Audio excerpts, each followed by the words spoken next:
Hello दोस्तों, जैसे कि आप लोगों को पता है बिहार पुलिस का भी एग्ज़ाम चल रहा है और 4 एग्ज़ाम हो चुका है। 16 तारीख, 20 तारीख, 23 तारीख और 27 तारीख। और जैसे कि पता है मतलब मेरा जो एग्ज़ाम था वो 23 तारीख को था।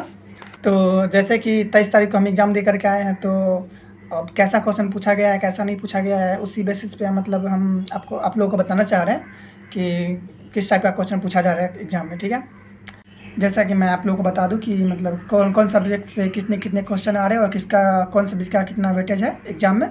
तो पॉलिटिक्स से अगर देखिएगा तो मेरे एग्ज़ाम में मतलब 8 से 10 क्वेश्चन आए हुए थे, और ज्योग्राफी से भी वही समथिंग में 8 से 10 क्वेश्चन थे, और हिस्ट्री से भी मॉडर्न पे आप लोग ज़्यादा ध्यान दीजिएगा, मॉडर्न ज़्यादा पूछा जा रहा है।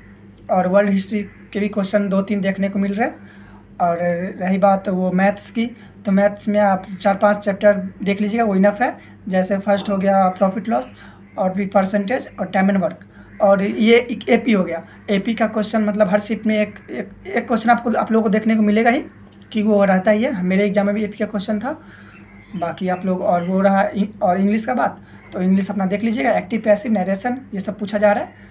और हिंदी में मैं आप लोगों को बता दूँ कि मतलब संधि देख लीजिएगा, संधि समास और अलंकार, ये सबसे क्वेश्चन दिए जा रहे हैं। बाकी बस इतना का। तो यहाँ पे जितने भी पटना में कोचिंग संस्थान है, जैसे कि ज्ञान बिंदु हो गया और खान सर हो गए, और भी बहुत सारे कौटिल्य जीएस, बहुत सारे कोचिंग सब हैं। बट मतलब जैसा कि आप सोचिएगा कि हम ये लोग का कोचिंग करके और मतलब सोचेंगे कि बिहार पुलिस में रिजल्ट ले लें, तो ये पॉसिबल नहीं है। और आप सही में अगर रिजल्ट लेना चाहते हैं तो मैं आपको बता दूं कि किस टाइप का क्वेश्चन एग्ज़ाम में पूछा जा रहा है। और अगर आपको रिजल्ट चाहिए एग्ज़ाम में, तो आप एक स्पीडी का समान अध्ययन आता है, और इसको तो सब लोग जानते ही होंगे कि ये क्या है। ये लूसेंट है, और सारा क्वेश्चन इसी से आ रहा है।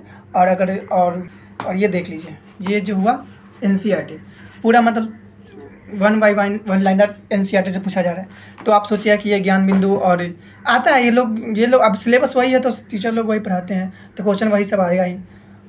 तो एग्ज़ाम में हम एग्ज़ाम दे के आए हैं, तो देखा गया है कि मतलब करंट अफेयर का 10 से 12 क्वेश्चन पूछा जा रहा है। और करंट अफेयर जो पूछा जा रहा है वो 24 का ही पूछा जा रहा है, क्योंकि 25 का बहुत कम देखने को मिल रहा है। तो आप लोग जैसे कि 2 एग्ज़ाम बचा हुआ है, तो जिसका एग्ज़ाम बचा हुआ है वो अपना करंट अफेयर 24 का देख ले। और स्टैटिक से ज़्यादा क्वेश्चन, स्टैटिक से मतलब मेरे एग्ज़ाम में 8 से 10 क्वेश्चन थे, तो स्टैटिक पे भी ध्यान दें।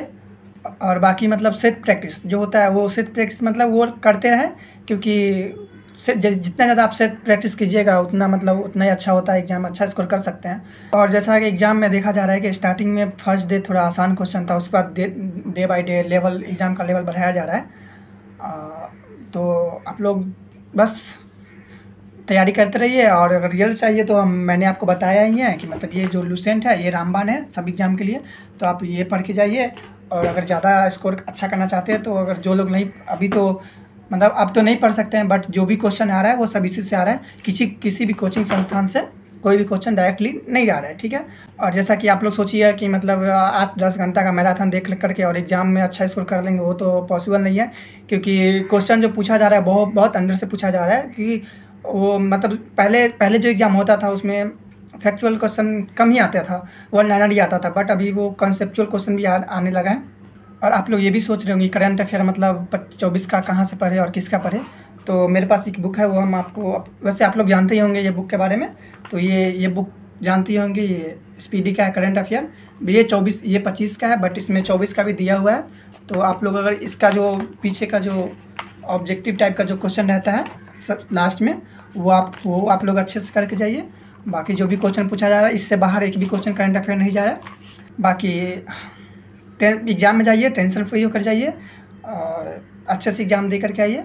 बाकी क्योंकि अब जितना हो चुका है, जितना नया पढ़ने का बिल्कुल ट्राई मत कीजिए, जो पढ़े हुए हैं उसी को रिवीजन कीजिए।